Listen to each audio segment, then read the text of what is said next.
যে আমরা আজকে গুমের এবং গুমপূর্বক হত্যা করার যে মামলা, এইটা প্রথম মামলা এবং এই মামলায় একমাত্র আসামি হচ্ছেন জিয়াউল হাসান, যাকে বাংলাদেশের 2009 থেকে 2025 পর্যন্ত বাংলাদেশে যে এক্সট্রা জুডিশিয়াল কিলিং এবং এই যে গুম করে নিয়ে মানুষকে চিরদিনের জন্য নিখোঁজ করে দেয়া, এই কাজের মাস্টার মাইন্ড মহাকাব্যিক নায়ক হচ্ছে জিয়াউল হাসান, যার বিরুদ্ধে শত শত মানুষকে গুম করার এবং গুম করে হত্যা করে বিভিন্ন নদী নালা খাল বিল সুন্দরবন বিভিন্ন জায়গায় তাদের ডেড বডিকে ফেলে দেওয়ার অভিযোগ তার বিরুদ্ধে রয়েছে। তদন্ত তাদের বিরুদ্ধে অভিযোগের সত্যতা প্রমাণ পাওয়া গেছে। আজকে তার বিরুদ্ধে যে মহাকাব্যিক যে অভিযোগ, তার একটা এপিসোডের ব্যাপারে আন্তর্জাতিক অপরাধ ট্রাইব্যুনালের তদন্ত সংস্থা তদন্তপূর্বক অভিযোগপত্র জমা দিয়েছিলেন। সেটার ভিত্তিতে একটা ফর্মাল চার্জ আমরা দাখিল করেছিলাম। আজকে তার বিরুদ্ধে আনুষ্ঠানিক অভিযোগ গঠনের শুনানি অনুষ্ঠিত হয়েছে। সেখানে আমরা বলেছি যে তিনটা কাউন্টে 100 জনেরও বেশি মানুষকে তিনি গুম করে হত্যা করেছেন, নিজে উপস্থিত থেকেছেন, নিজ হাতে হত্যা করেছেন এবং অর্ডার দিয়ে তার অধীনস্থ সৈনিকদের দিয়ে এটা করিয়েছেন।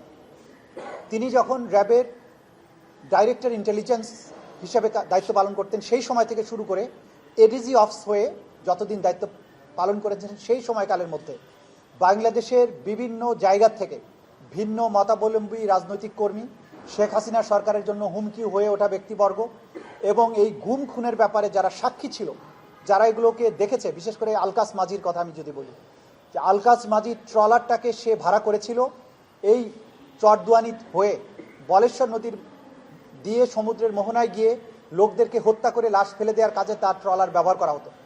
এই যে দিনের পর দিন তাকে নিয়ে গিয়ে যে লোকদেরকে হত্যা করা হয়েছে, এই বিষয়টা আলকাস মাজিকে এত বেশি পীড়া দিয়েছিল যে এক পর্যায়ে সে অস্বাভাবিক আচরণ করতে শুরু করে।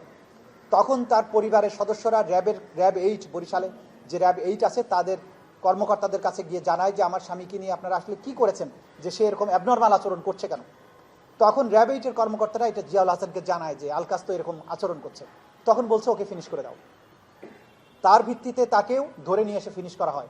অর্থাৎ তার এই সমস্ত হত্যাকাণ্ডের ব্যাপারে যেগুলো সাক্ষী ছিল, প্রত্যক্ষদর্শী ছিল, তাদের মধ্যে কাউকে যদি সন্দেহ হতো যে সব ফাঁস করে দিতে পারে, তাকেও সে এলিমিনেট করেছে।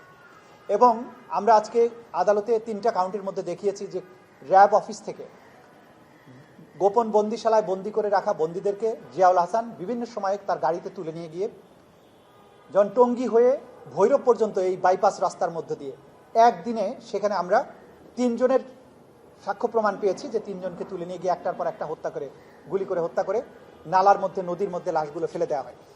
কিন্তু পরবর্তী সময়ে যেগুলো আরও পাওয়া যায় যে শীতলক্ষা নদীতে সে কয়েক শত মানুষকে গুলি করে হত্যা করে তাদের পেট কেটে নাড়ি ভুড়ি ফেলে দিয়ে ইট এবং সিমেন্টের বস্তা বেঁধে দিয়ে লাশ ফেলে দিয়েছে। শীতলক্ষাতে যখন 7 মার্ডারের পরে যখন এই লাশটা ভেসে উঠল, তখন তারা আতঙ্কিত হয়ে যায় যে ভবিষ্যতে এইরকম ভেসে ওঠা আরও লাশ বের হতে পারে। সেই আতঙ্কে তখন তারা স্থানটা পরিবর্তন করে। তখন এটা চলে যায় বড় নদীতে, অর্থাৎ বরিশালের বরগুনাতে চরদুয়ানি নামে একটা ঘাট আছে, সেখান থেকে খালের মধ্যে করে ট্রলারে করে লোকদেরকে নিয়ে বলেশ্বর নদীতে যাওয়া হতো প্রথমে, এবং বলেশ্বর নদীর থেকে জোয়ার ভাটার হিসাব করে সুন্দরবনের দিকে, মোহনার দিকে যাওয়া হতো। এবং যেখানে গিয়ে গভীর সাগরে যে অংশে লাশটা ফেললে লাশগুলো পুনরায় ভেসে ওঠার কোনো আশঙ্কা নেই, সেরকম জায়গায় গিয়ে সব বন্দীদের হাত পা বাঁধা অবস্থায় তাদের জমচুপি পরানো থাকতো, তাদের জমচুপিটা খুলে মাথার সামনে একটা বালিশ রেখে তারপরে তাদেরকে গুলি করে হত্যা করা হতো। বুকের সামনে বালিশ রেখে বুকে গুলি করা হতো। এরপরে মরে যাওয়ার সাথে সাথেই তাদের পেটটা কমান্ডো নাইফ দিয়ে চিরে ফেলা হতো, নাড়ি ভুড়িগুলো ফেলে দেওয়া হতো, ইটের বস্তা সিমেন্টের ব্লক বেঁধে ধাক্কা দিয়ে ট্রলার থেকে ফেলা হতো। এই যে নারকীয় হত্যাযজ্ঞ, এগুলো যারা সাথে থেকে এগুলো প্রত্যক্ষ করেছেন, যে সমস্ত মাঝিরা ছিলেন তারা এখানে সশরীরে সাক্ষী দিচ্ছেন, যে সমস্ত অফিসাররা তার সাথে গিয়েছিলেন তাদের অনেকেই সাক্ষী দিয়েছেন।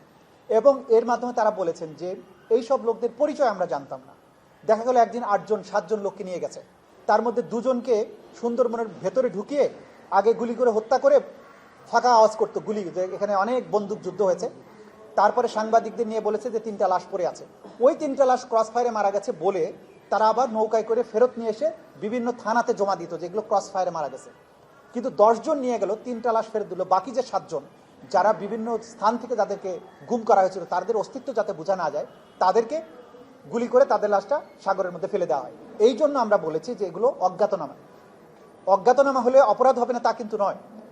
সাক্ষীরা সবাই বলছে, যারা সাথে থেকে ধরেছে বন্দীকে, যারা রক্ত পরিষ্কার করেছে, তারা বলেছে যে এইরকম 10 জন লোককে ফেলা হয়েছে আজকে, কালকে 15 জন, কালকে 10 জন, কালকে 20 জন, 3 জন, 4 জন, এইভাবে শতাধিক মানুষকে হত্যা করে পেট চিরে লাশ ফেলে দেওয়ার চাক্ষুষ সাক্ষী আমাদের কাছে সাক্ষী দিয়েছেন, যাদের তথ্যের ভিত্তিতে এই ফরমাল চার্জটা দাখিল করা হয়েছে।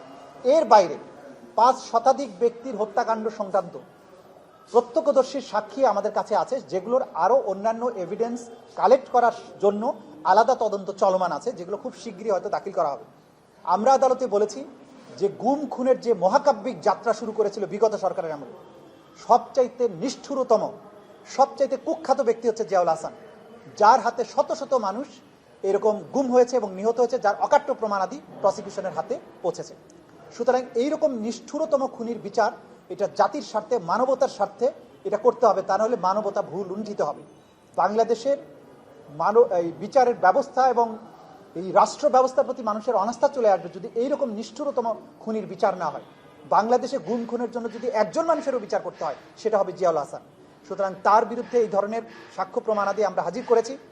বিচার শুরুর জন্য আনুষ্ঠানিক অভিযোগ গঠনের শুনানি আমাদের পক্ষ থেকে যেটা করার কথা করা হয়েছে।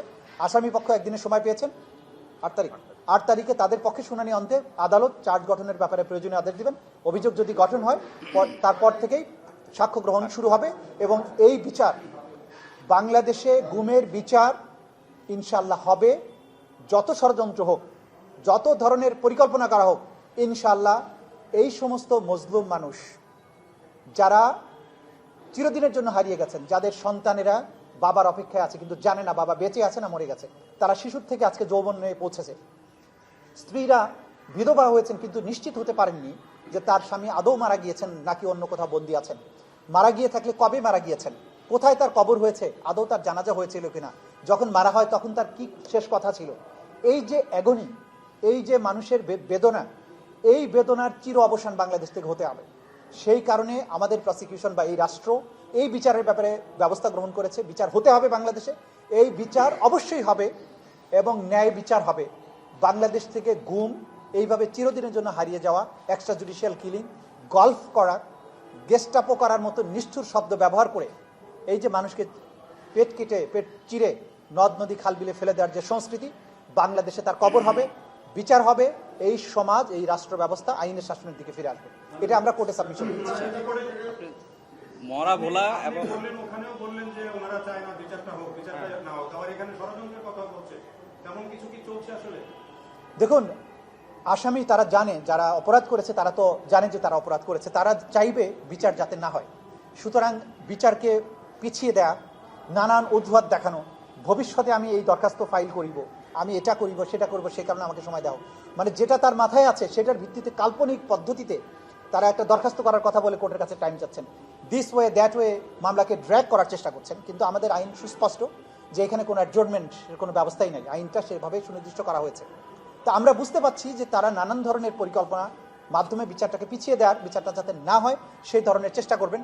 কিন্তু আইনের হাত অনেক লম্বা, ন্যায় বিচারের ব্যাপারে রাষ্ট্র দৃঢ় প্রতিজ্ঞ, প্রসিকিউশন দৃঢ় প্রতিজ্ঞ, আদালত ন্যায় বিচার করার ব্যাপারে দায়বদ্ধ। সুতরাং ইনশাআল্লাহ সকল ষড়যন্ত্র সত্ত্বেও বিচার হবে, ন্যায় বিচার অনুষ্ঠিত হবে। সাংবাদিকদেরকে পিকনিক করতে নিয়ে যেতেন উনি, অনেক সাংবাদিককে নিয়ে যেতেন সুন্দরবনে, ওইটা উনি নানাভাবে এটা প্ল্যান করে নিয়ে যেতেন। আমাদের ভূমিকাটা কি ছিল? সাংবাদিকদের নাম বলা যাবে কিনা, সাধারণ জনগণ আসছিল বা ওনারা আমাদের নিজেদের কর্মকর্তা অস্বীকার করেছে। আর মরা ভোলার কথা বলছেন, আচ্ছা, এই যে কয়েকটা অভিযানের কথা বলেছি, সেখানে আগের থেকে সাংবাদিকদের, বিশেষ করে একটা অপারেশনে হেলিকপ্টার ব্যবহার করা হয়েছিল, আগের থেকে ঢাকার থেকে সাংবাদিক নিয়ে যাওয়া হয়েছে, নিয়ে গিয়ে আগে বনের ভেতরে মাচা বানানো হয়েছে, সেখানে চাল ডাল হাড়ি পাতিল রেখে এসে তারপরে বাইরে থেকে বন্দীদের, যারা হয়তো কয়েক মাস আগেই তাদের গ্রেপ্তার করা হয়েছে, এদেরকে আগে অন্য ট্রলারে করে ওই ভেতরে মাচার মধ্যে রেখে আসা হতো। এরপরে সাংবাদিকদের নিয়ে বাইরে অবস্থান করতো যে আমরা এখন অভিযানে যাচ্ছি, কিন্তু ভেতরে তার সৈন্যবাহিনী থাকতো, যেখানে তারা গুলি করে সাংবাদিকদের বাইরে রেখে তারা ভিতরে ঢুকে ওদেরকে গুলি করে আগে হত্যা করতো, করার পরে ফাঁকা গুলি ছুটতো ব্যাপকভাবে, দেখানোর জন্য যে এখানে প্রচণ্ড বন্দুকযুদ্ধ অনুষ্ঠিত হচ্ছে। তারপরে বাইরে ফের বেরিয়ে এসে সাংবাদিকদের ইনভাইট করতে যে চলেন এবার এসে দেখেন আমরা কত বড় যুদ্ধ করেছি। কিন্তু ভেতরে যারা অভিযানে ছিলেন সেরকম প্রত্যক্ষদর্শীরা আমাদেরকে বলেছেন যে লোকদেরকে ওখানে হত্যা করা হয়েছে তাদেরকে অনেক আগেই বন্দী করা ছিল, তাদেরকে আগে ঠান্ডা মাথায় গুলি করে তারপরে ফাঁকা আওয়াজ করে বন্দুক যুদ্ধের নাটক করা হয়েছে। সেগুলোর প্রত্যক্ষদর্শীর এভিডেন্স আমরা পেয়েছি। যেসব সাংবাদিককে ইনভাইট করে নিয়ে যাওয়া হয়েছিল তাদের কাছ থেকেও আমরা বক্তব্য নিয়েছি, নামগুলো হয়তো এখন বলা যাবে না, সময় হলে আমরা জানাবো। কিন্তু এই যে নাটক করা হয়েছে, এই নাটকগুলোর ব্যাপারে এটা যে নাটক ছিল সেই সংক্রান্ত তথ্য প্রমাণাদি আমাদের কাছে আছে। বিচারিক যখন প্রক্রিয়াটা শুরু হবে সেই সময় আমরা আদালতের কাছে এটা সুস্পষ্টভাবে দেখাবো। সালমান এফ রহমানের ব্যাপারে যেটা বলেছেন, ওনাদের কথোপকথনের যে রেকর্ডগুলো দেওয়া হয়েছে, ওনাদের আইনজীবী বলেছেন এটা ওনাদের না। তো ওনাদের যদি না হয়, আমরা বলছি এটা ওনাদের, আর ওনারা বলছে আমার না, এরকম যখন কথা আসবে তখন একমাত্র পদ্ধতি হচ্ছে এটা আদালতে বিচার হতে হবে, সেই বিচারিত হচ্ছে। সুতরাং বিচারিক প্রক্রিয়ার মধ্য দিয়ে ওনারা প্রমাণ করুক যে এটা ওনার কণ্ঠস্বর নয়। আমরা আমাদের দিক থেকে নিরঙ্কুশভাবে প্রমাণ করব যে এটা ওনাদের কণ্ঠস্বর। সেটার ফরেনসিক টেস্ট হয়েছে, নানান ধরনের বৈজ্ঞানিক পরীক্ষা নিরীক্ষা হয়েছে, সার্কামস্টেন্সিয়াল এভিডেন্স পরীক্ষা নিরীক্ষা হয়েছে, সব কিছুর মাধ্যমে অকাট্যভাবেই প্রমাণিত হয়েছে এটা তাদের। আর এটা সত্যিকার অর্থে তাদের ভয়েস কিনা এটাকে চ্যালেঞ্জ করার একমাত্র বৈধ প্রক্রিয়া হচ্ছে একটা ফুল ফ্লেজেড ট্রায়াল। সেখানে তারা সাক্ষীদের জেরা করার মাধ্যমে, প্রয়োজন হলে তার ডিফেন্স সাক্ষী দেওয়ার মাধ্যমে প্রমাণ করুক যে এটা তার কণ্ঠস্বর নয়। প্রসিকিউশন দৃঢ় প্রতিজ্ঞ এটা তাদের কণ্ঠস্বর, এই ষড়যন্ত্রের সাথে পরিকল্পনার সাথে তারা ইনভলভ, সুতরাং তাদের বিচার হবে। নজরুল ভাই, একটা বিষয় সেটা হচ্ছে যে জিয়াউল হাসানের বোন এখানে বলে গেলেন যে এত অজ্ঞাত যদি হত্যাই করা হয় বাংলাদেশে এত কিছু তো গোপন থাকা সম্ভব না। এটি একটি বিষয়, উনি এটা নিয়ে প্রশ্ন তুলেছেন। আরেকটি হলো কোর্টেই বলছিলেন যে আপনাদের সাবমিট করা একটা মিডিয়ার যেই নিউজ সেটাকে উনি বলছেন যে একটা শর্ট ফিল্ম, সর্বশেষ যেটা হলো। দেখুন, আসামি পক্ষরা যা তারা আসামিকে বাঁচানোর জন্য অনেক কিছু বলতে পারে, আমরা সবকিছু আমলে নিচ্ছি না। প্রথম কথা হচ্ছে যে প্রথমটা কি বললেন আপনি, যে অজ্ঞাত। আচ্ছা ধরেন অজ্ঞাতনামা, একজন মানুষকে আমি চিনি না, কিন্তু আমি দেখলাম আমার চোখের সামনে একজন লোককে মেরে ফেলা হলো, মেরে ফেলে তার লাশটাকে ইট বেঁধে সমুদ্রে ডুবিয়ে দেওয়া হলো। সেই অজ্ঞাত লোকটার পরিচয় না জানলে এটা কি হত্যাকাণ্ড হবে না? এটা ফেলাশ্বাস কথাবার্তা, এই সমস্ত কথাবার্তার কোনো মূল্য নেই। ৭১ সালে ৩০ লক্ষ শহীদ হয়েছে, ৩০ লক্ষের তালিকা কি দেওয়া হয়েছে আদালতে? কিন্তু বিচার তো হয়েছে। সংখ্যা পরিচয় জরুরি না, অফেন্সটা হয়েছে কিনা, ওয়াইড স্প্রেড হয়েছে কিনা, ওয়াইড স্কেলে হয়েছে কিনা, সেইটা প্রমাণ করার বিষয়। ক্রাইমস অ্যাগেনস্ট হিউম্যানিটি, গণহত্যার ক্ষেত্রে সংখ্যা ধরে ধরে, লোক ধরে ধরে প্রমাণ করার কোনো বিষয় নেই, প্রয়োজনও নেই।